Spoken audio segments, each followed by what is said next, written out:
Hello, everybody. It's a pleasure to be here with you today. My name is Juliana Remedios.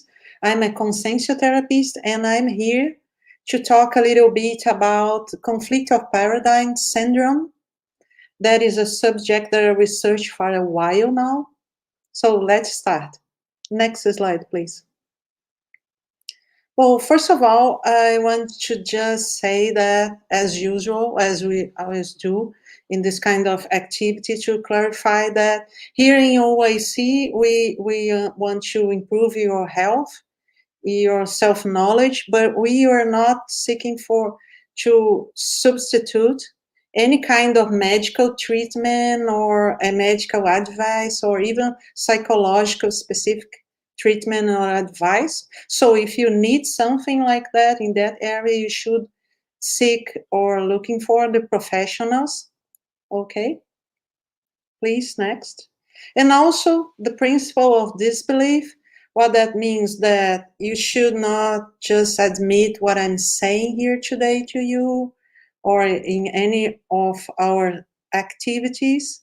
You should, is better to research by yourself, study the subject, and mainly the more important thing, have your own experience, right? The next one, please. Well, guys, we'll start today talking a little bit about paradigms because it's the syndrome of conflict of paradigms or conflict of paradigms syndrome. So I want you to understand a little bit before what is a paradigm and why is important to us.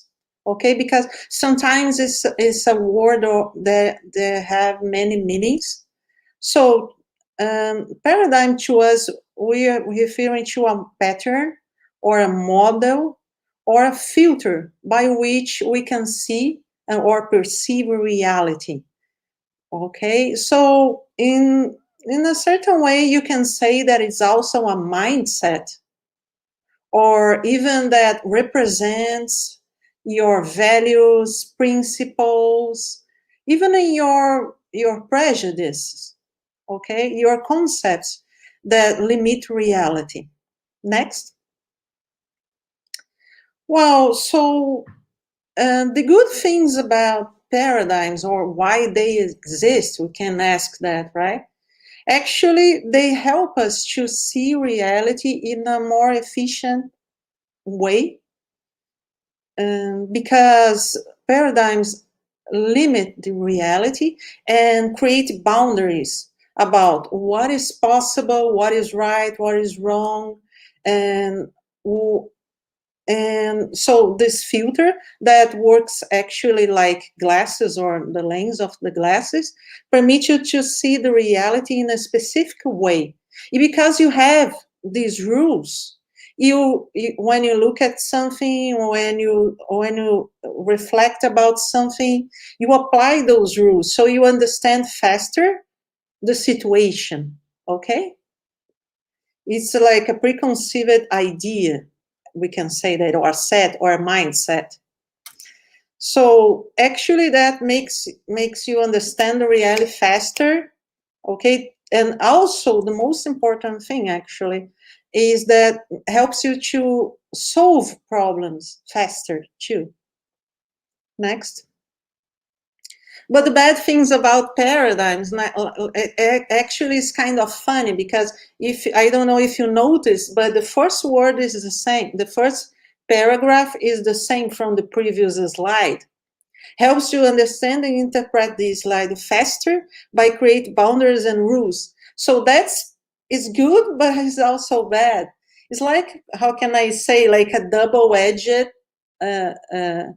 sword situation, we can say that metaphorically, right? It's good because then you have these rules that you apply and you understand reality, but it's also bad because you sometimes have this limited vision of reality. For example, I'm seeing you by my glasses, my lens glasses, eyeglasses, and then I see in a certain way. But if I change my glasses, maybe you see different, but also there is this limit of the glasses, right? What is outside, for example, maybe I can see or I can perceive it. And that's actually what you call a paradigm effect. What is that? It's it's an effect that makes you impossible or even difficult for you to see, hard to you to see what is not fit on your paradigm. Actually, sometimes you can even be before, right, literally unable to perceive the data that is right before your eyes because of these rules, right? So you just paradigms just help you to eliminate things that are unnecessary, but sometimes these unnecessary things are things that are more important to you. Then you can ask me, okay, Juliana, but how that's applied to me?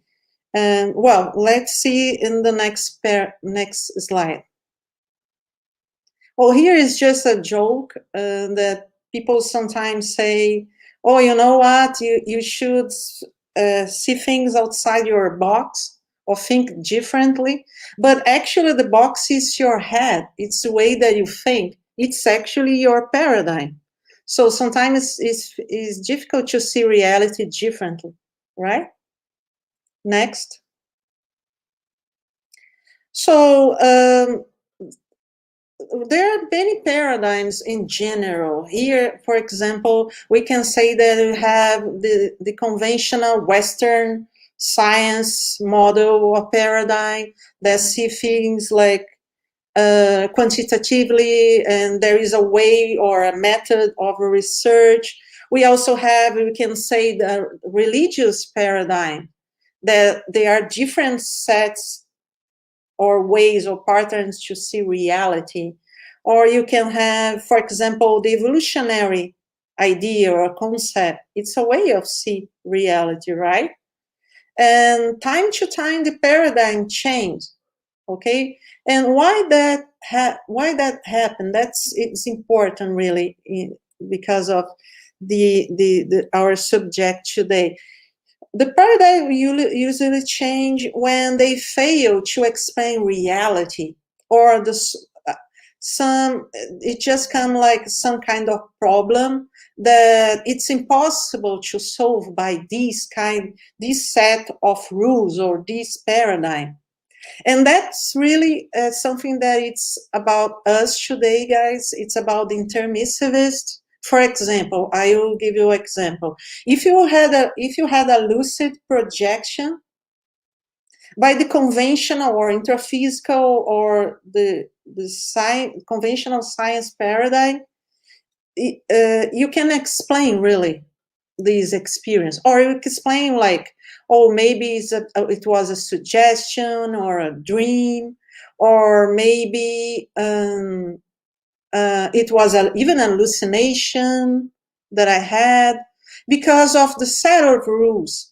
And the rules of the conventional intraphysical paradigm nowadays, you are not able to leave your body.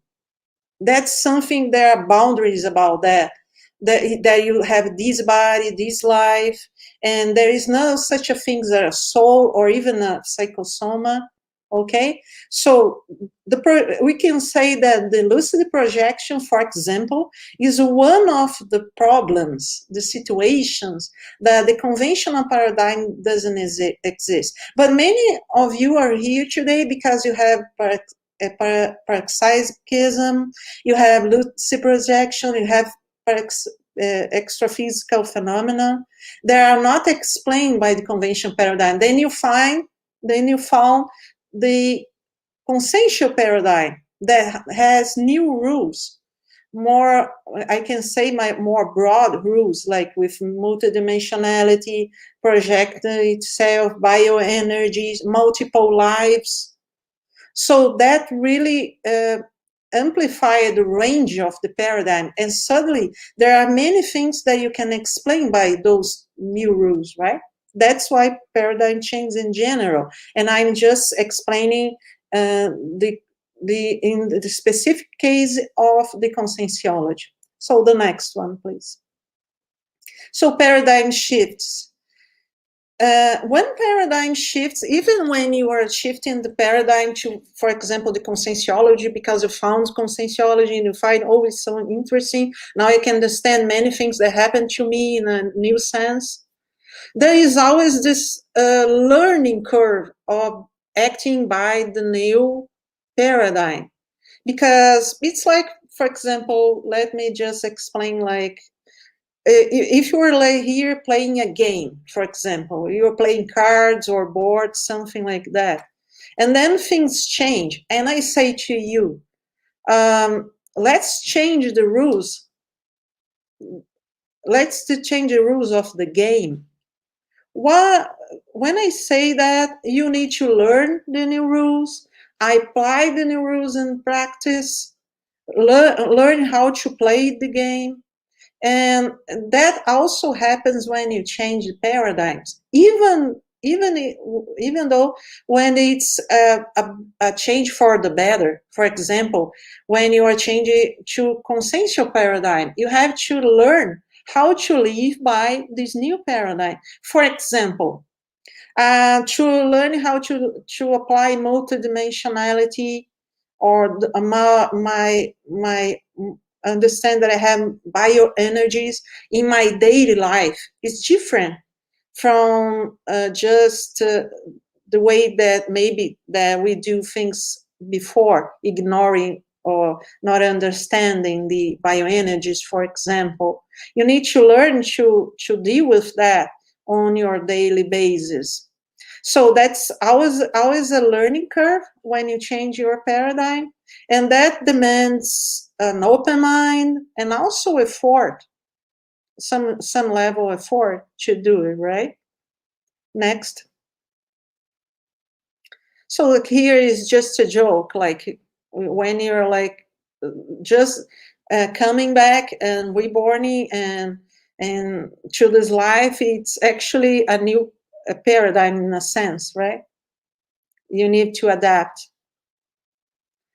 So I'm trying to go deeper in this changing of paradigms, because that's actually the main problem about the conflict paradigm syndrome, is this moment of changing and the choices that we do at this moment, right? So I want to go a little deep in that and ask you to think about how you do with not specific paradigm changes, but changes in general. Because in this lecture, I want to think about your case, okay?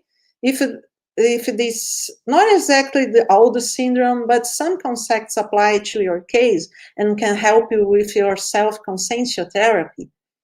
So let's investigate that. How you deal with change in general? For example, are you motivated to change things, to do things in a different way? For example, in your job, your working area, are you the one that say, you know what? Maybe you can develop a new way to do things, or you are the one to say, oh no, forget about it. We do that for years, for a while, for ages, and at this way, and it's working. So why do I need to change if it's working and it's good? Are you more like a traditionalist person, or you want to, or more a neophilic person? You want to always searching for something new, something better. Are you open to different opinions, or when someone brings you a new opinion, you're kind of really uncertain and I'm like suspicious about that? Or you try to empathize and see the other side of the situation? How do you deal with diversity, different things, different cultures, different ideas, or even surprises? How do you deal with a no and uncertainty? Why I'm asking that in this specific lecture about conflict of paradigm syndrome?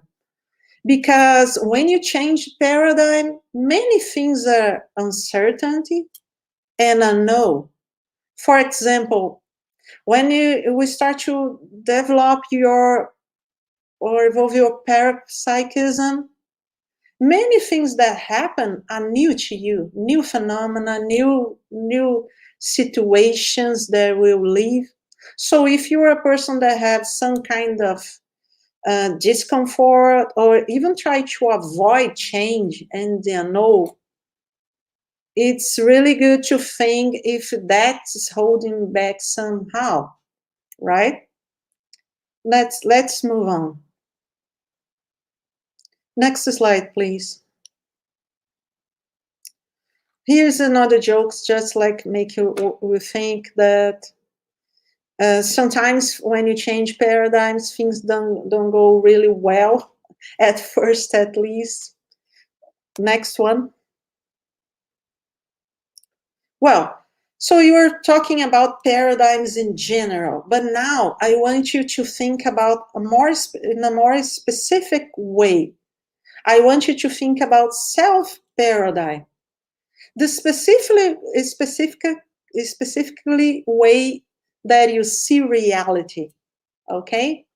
That's something really singular and different and personal and different from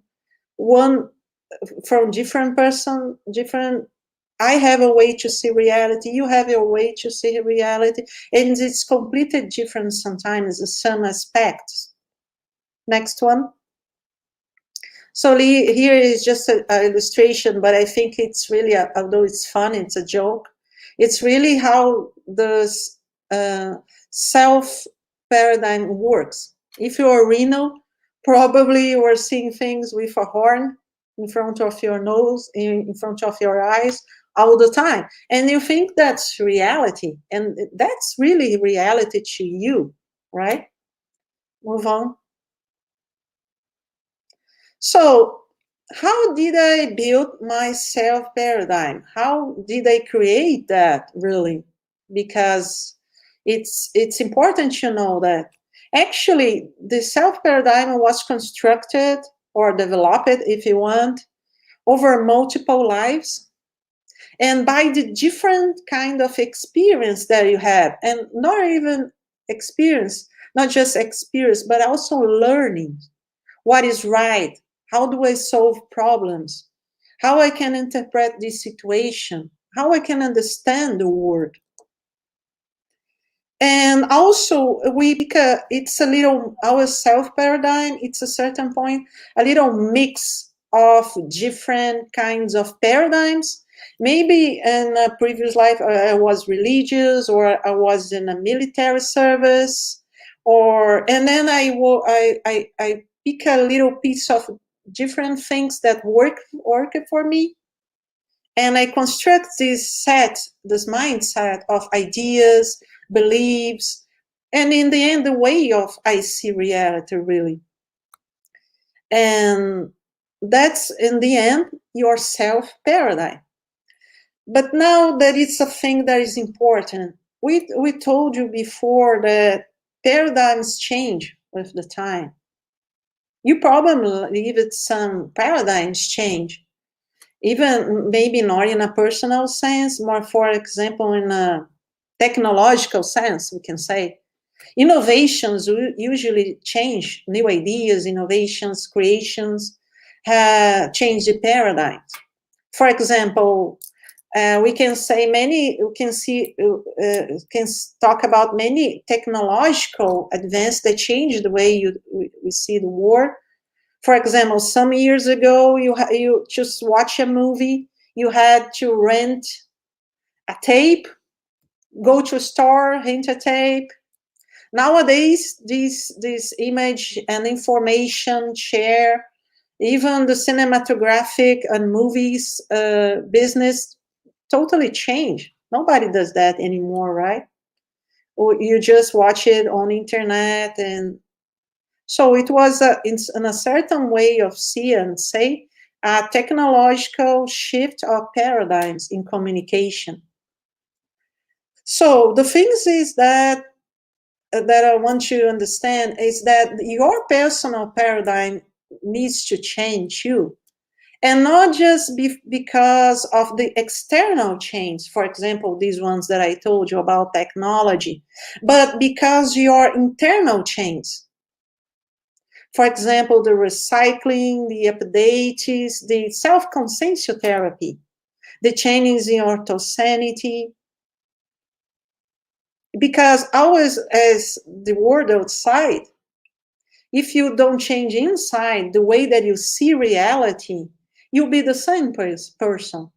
And that really is, in terms of evolution, means that you are stuck. Okay? Let's move on. Next slide, please. This I like this quote very much. I bring it. I wrote it here to make you think about that. It's simple, but I think it's really profound. That we don't perceive reality as it is at a certain point. Of course, there are facts and fact checks and reality in general, but we always put something of ourselves in that. So some people say that we don't see reality as it is, but as we are. I think that that quotation make you understand a little bit better what is a self paradigm. Next, please. Well, as we talked about before, sometimes when things change, the paradigm change, we have difficulties to adapt or to change. And we can like be one person that denies the change. Maybe there are some people back there that is still buying or renting tapes to watch movies. I don't know. That's the equivalent. I mean, right? Or saying that the earth is flat, right? Or you can, or you want to adapt, but I'm having a hard time doing it. Or maybe I think that, you know what, I see this reality is more advanced, these rules, the way of do things is more advanced, but I'm kind of holding back. I don't know why, and in the end, I'm delayed when compared with my companions and colleagues. Or that's one is really important. I want you to think about in your case if do you have this kind of problem. I theoretically understand reality, and the new paradigm, and I think, you know what, that's a really good group of ideas. This is a really good set of ideas. I really want to live by them, but you have trouble to put in practice, to experience it. Next slide. Next one, please. And that's exactly the situation that I described, paradigm conflict syndrome or conflict of paradigm syndrome, both ways are okay. And I want to read to you the definition that we have nowadays for that syndrome. It's the morbid state that's characterized by the lack of self-experimentation. Specifically here, we can talk about any kind of different or shifting paradigms, but we are talking about the intermissivist and the consciential paradigm, because your main like target public, you can say that, or audience, and due to the inability to perform interconsciential recycling. So what I mean here, it's a pathological situation, a consciential disease, we can say, due to my inability to make change, but not external change, the internal change, recycling. So let's put in that way. I want to do it. I see the consciential paradigm. It's great. I want to be able to evolve in that, but something is holding me back. Next one. So let's just explain a little bit better how does it work. For example, you're in this life, living your life, and somehow, when I don't know exactly when, you had contact with the ideas of the consensual paradigm, right? And you have this phenomenon that's called cognitive affinity. Actually, these are verbatim of the Encyclopedia of Conscienciology, from Valdo Vieira. If you want to read more about this kind of situation, cognitive affinity, or in Portuguese, afinidade cognitiva. What is that? Maybe I suppose many of you felt like that, or experienced that. It's like when you like immediately recognize these ideas of the consensual paradigm, and you think, you know what, these ideas are great, that explain a lot of things that I always thought about it, and my own concepts, and I think it's great. Next slide, please. But then you have this theoretical or cognitive affinization, but that's not all, because consensual paradigm is a scientific paradigm that is based on self-research, self-development, self-evolution, self-knowledge. So that means that you are doing by yourself, right? Many things, most of it. So to be able to experience the consensual paradigm, you have to change, as we talked before, not just the way that you see, but how you practice, experience reality on your daily basis.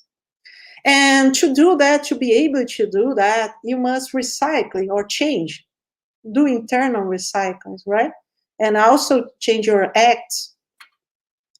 And then when you are at this point, you have two choices. In a simple way, you can say that: do the necessary change and really experience the consensual paradigm, or don't do it. And that will have a price, because you have in specific areas, maybe, or in general, or in specific areas, difficulties to experience the paradigm. Next slide, please. So when when I'm in this situation that, oh no, I'm doing great, I'm evolving consensuology, I'm doing a lot of stuff, I'm a volunteer, but somehow I feel that in some area, or maybe in general, I'm still holding back and stuck it. I'm not fully, completely evolving. So when you do that, you start to experience some kind of internal conflict. What is a conflict? It's like a bad feeling, bad taste on your mouth, a bad sensation. It is unsettled feeling that something is not quite right. That could be in this specific syndrome by this this desire of do something and does not succeed. Or even you can see your self-corruption. I know my problem. I know what I'm doing wrong, or I'm not doing it right. And this could be also, this conflict could be because of the clash between my values, my old values of my old paradigm, and my new values, my new priorities, my new necessities, I can say. And also some kind of difficulty to put two paradigms together. We will see that a little more examples in just 1 minute. I have a question here. Here the people were questioning what is a theoretical acceptance of the paradigm and difficult to experience. It's actually the thing that we just talked about affinitive cognitive affinity. For example, let me say that I think that vibrational state is really the key of this life. I understand, I accept this idea, I think it's a good idea. I know that bioenergies are important. I even experience benefits of the bioenergy by myself. But in the end, I don't do it. Or I start to do the vibrational state and then just gave up. I didn't even understand why I gave up, to be honest. I don't remember it, right? Or for example, like I think I believe and I really understand that we have multiple bodies, and I can go out of my body. I can experience the lucid projection, but I never did, or I never did by myself, by my effort. I never really put some effort on developing that. And maybe I never apply a technique, for example, or I work normally, and during all my 8 or 6 hours of journey of work daily, I never think about multidimensionality or bioenergies and nothing like that. So it's more like a theoretical or a philosophical, we can say, knowledge of conscienciology than a practical one, because I'm not really experienced, or at least not, or I'm experiencing a little bit, but not much, or not enough to myself, right? I hope that help you to understand. But we'll talk more about that too in a few minutes. Next one, please.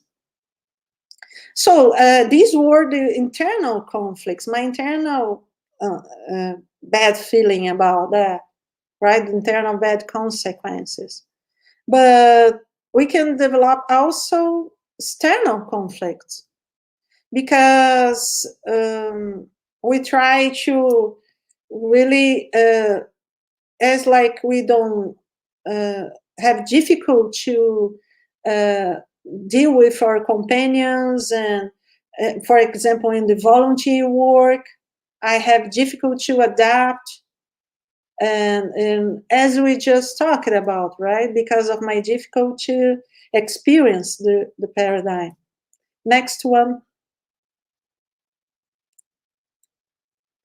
So then you can ask me, Juliana, why does that happen?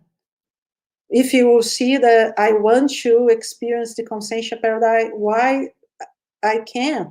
Why I'm holding back? Doesn't make sense. I want to improve my evolution. And why is that? Well, I can say there are, because it's a syndrome. Syndromes always have different causes, right? That's the main idea of a syndrome. But I can say something that it's always there. There is always some kind of attachment to the old paradigm. That could be old values, old things that I think it's important. For example, let me say that I use it to be from a religious, be a religious person and go every day to the church.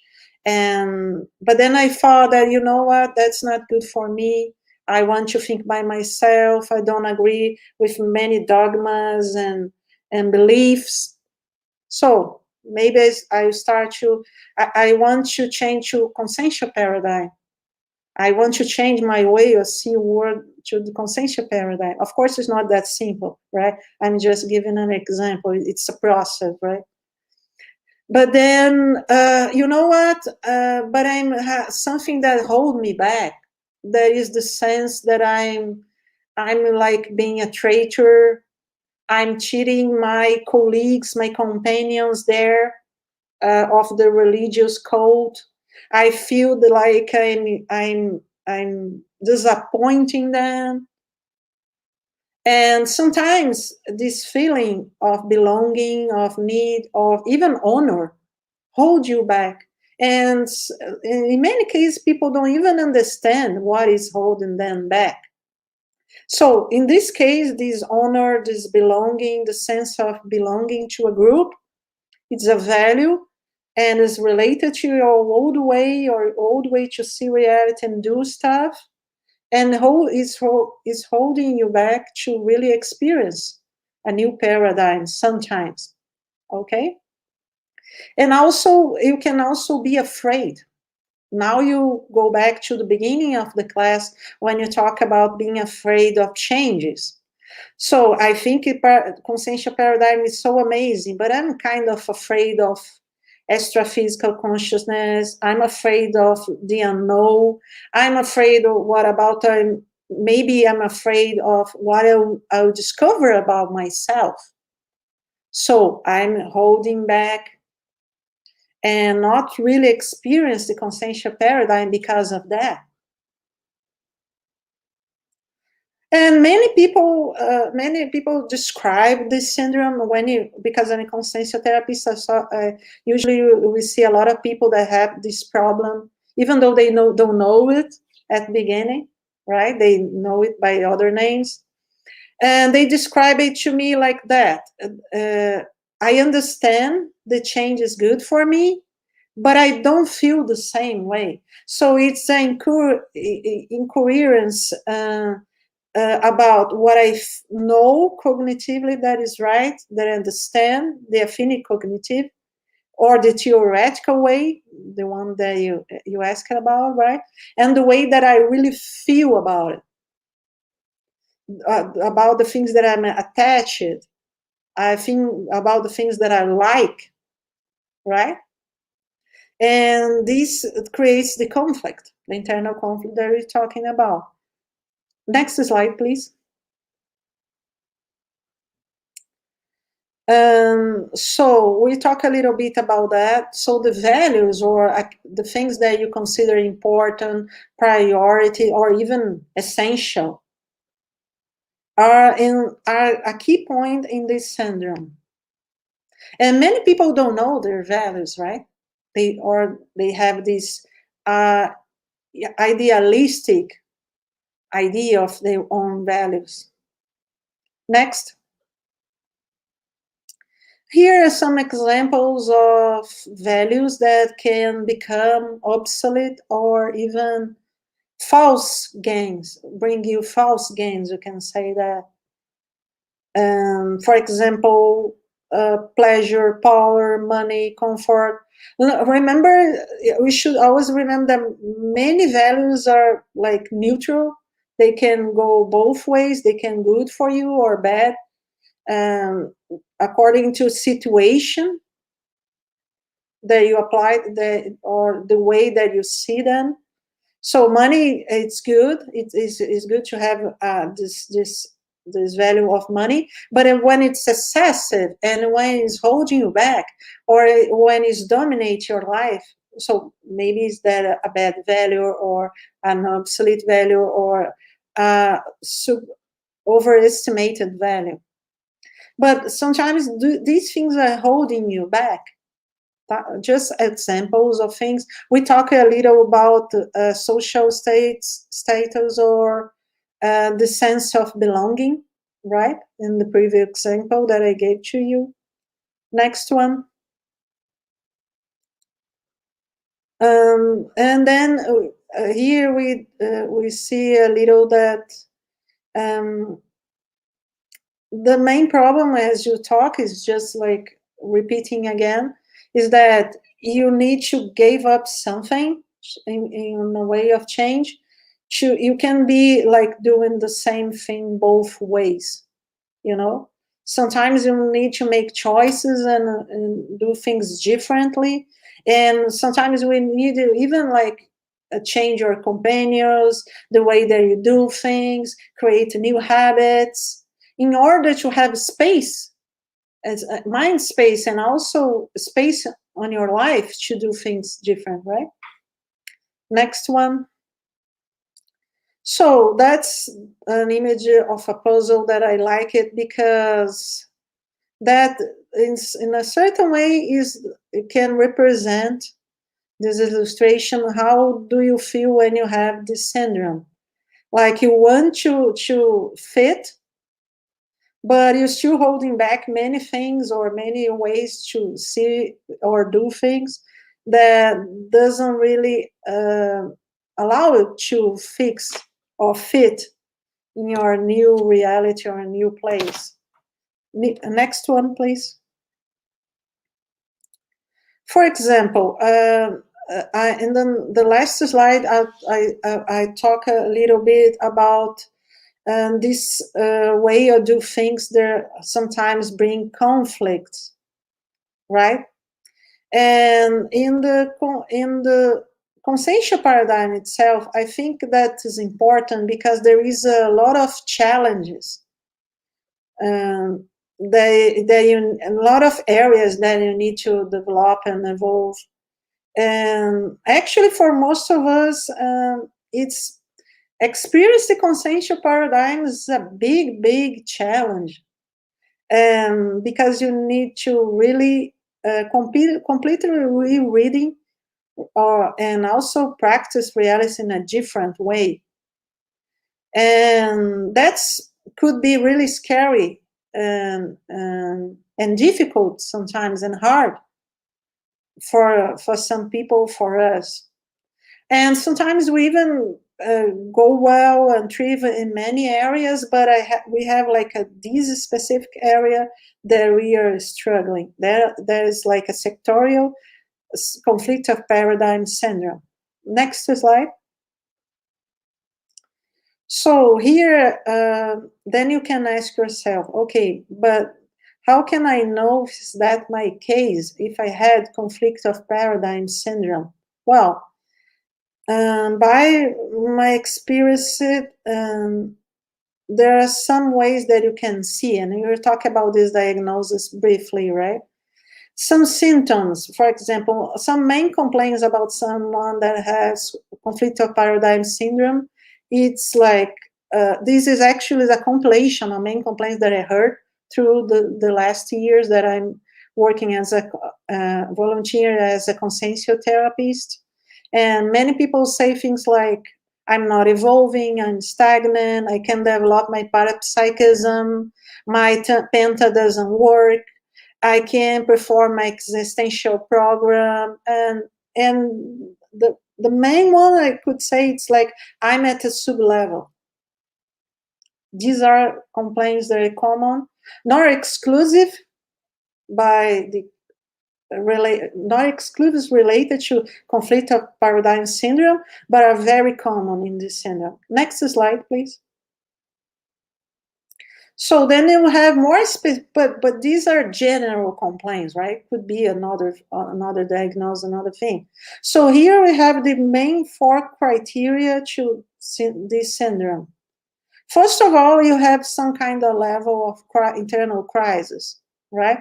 You are like conflicted, you are discontent, unsatisfied with your own reality. And the second one is really important. You are in a sub-level, could be in general or in a specific area. And you, in this area, you lack theory, or what does it mean? I understand it, even I can understand it theoretically, the concepts, the ideas, but I don't put in practice. I don't have any facts to say to you that I practice these new weapons and the new ideas in this area. And I have always conflicted actions. What are conflicted actions? Let's move on. Next slide, please. For example, I'm a religious person, and as I used to be, I'm giving an example, really. And then I start in conscienciology. I want to see conscienciology. I want to experience conscienciology. But then I have this mindset, this self-paradigm that is the same from conscienciology, because I didn't do the change the way that I do things and think. And in the end, I'm like considered like for example, the epicons, the new priests, the helpers made new gods. I'm seeing them as that. And even when I do penta, I'm doing as a prayer, for example, or I still have I still go to cults. I still have beliefs. I didn't change my sanity or the way that I do things. So I try to put together two different worlds, two different realities, like religion and the new ideas of conscientiology, and put them together to make a thing just for me. So then I can live both things at the same time.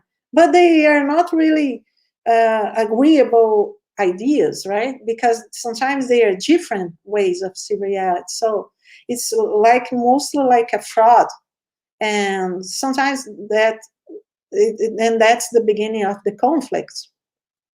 Or, as the person that asked before, I have this really theoretical way to see conscientiology. I know the things I study, but when I see the data from the facts from my daily basis routine, I'm still the same one. I don't really do anything different. I don't practice with my bioenergies. I still the same. I still see the things the same way intraphysically. Or I'm a scientist from conventional Western conventional, for example, science, and I discover conscientiology, and I want to put conscientiology inside my conventional the rules of the conventional paradigm. So, for example, I don't apply anything by myself.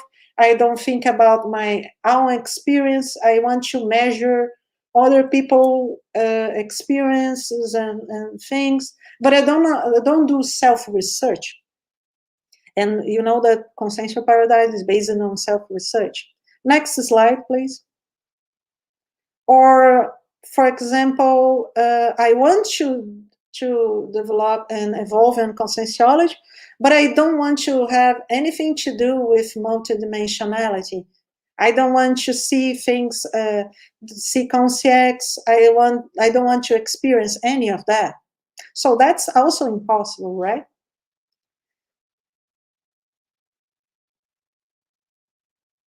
Here we have a question, guys. I understand that what is behind the conflict of paradigms is a conflict of values. Yeah, in a certain way it is, yeah, could be. One work, the conflict of paradigms can be actualized, you put in practice a new personal code of cosmetics. That's perfect. Actually, that's just in the next slide or these slides ahead. Exactly that. You completely understand that's a way to change the paradigms. Let's actually move on to the next slide. So that's another group of questions that I want you to do for yourself now to help you, because now you're talking about diagnosis, right? It's hard to you to experience consensual paradigm. In which area? What is holding you back? So that's something that I want you to think about it, right?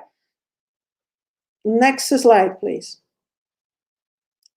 Now you just arrived at, we are just in the therapy section. As the person that just asked, just talking about the values, right? So that's really important. The first thing about therapy is that you must know what is wrong, what is holding you back. And I will give you some more tips how to identify that now. For example, in which area are you in the sub-level? Identify your sub-level area. What is it? Is it in your personal relationships, in your if it's with your bioenergies? Is it about your projections? Is it about your parapsychism? Is it about your relationship or other people, or even about assistentiality or helping other people? What is it? In which area? Or is it in general? You have problem in general, right? The second tip that I give you to you that you can identify exactly where the problem is try to find if you have some kind of antagonism. What is antagonism? In that case specifically, is something that I don't agree with the idea or concept that I don't agree about in consensual paradigm. For example, I agree with everything, but this idea about invexes or about penta, about, for example, existential program, that doesn't make sense to me. That makes me feel angry. I'm kind of unsettled when people talk about that. And then you can say, oh, Juliana, maybe it's not an antagonism, but maybe I'm a paradigm pioneer, and I'm seeing ahead, right? And maybe my ideas are more advanced than the established ones from the consensual paradigm nowadays. But then to do this differentiation between your supposedly more advanced ideas and antagonism is that when is antagonism, you do exception for yourself, okay? You change the rules, you want the rules to change to fit to your own reality. And usually your own interphysical reality or your own interphysical way of do things. It's like I want to do a little exception for me in this specific area. And here, what we're talking about, identify your values. What are your priorities, your necessities, things that you are really think that are important? Maybe they are like outdated and they hold you back. Maybe they were good for you a while ago, maybe in a previous life, maybe. But nowadays, they need an update. Values need update. And they don't usually do that automatically. Many times you need to self-criticize your values and change them by your desire, by our own actions. Next slide. Well, so here we go to self-consensual therapy. That's what we're talking about. You can use it, the personal code of cosmoethics. That is a method that you write down your own rules based on your values, new values, good values, evolutionary, existential values, and principles. And you start to do things different on a daily basis.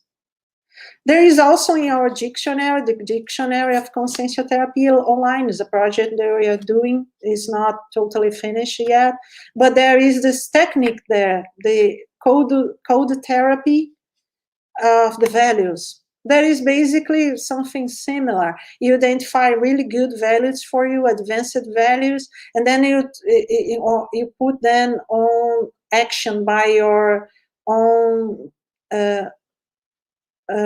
desire. You start to programming ways to experience these values on a daily basis, right?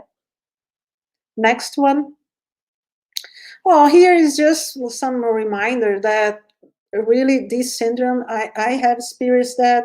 Another consensual therapist, Francisco Carvalho, there is the proposer of this syndrome actually.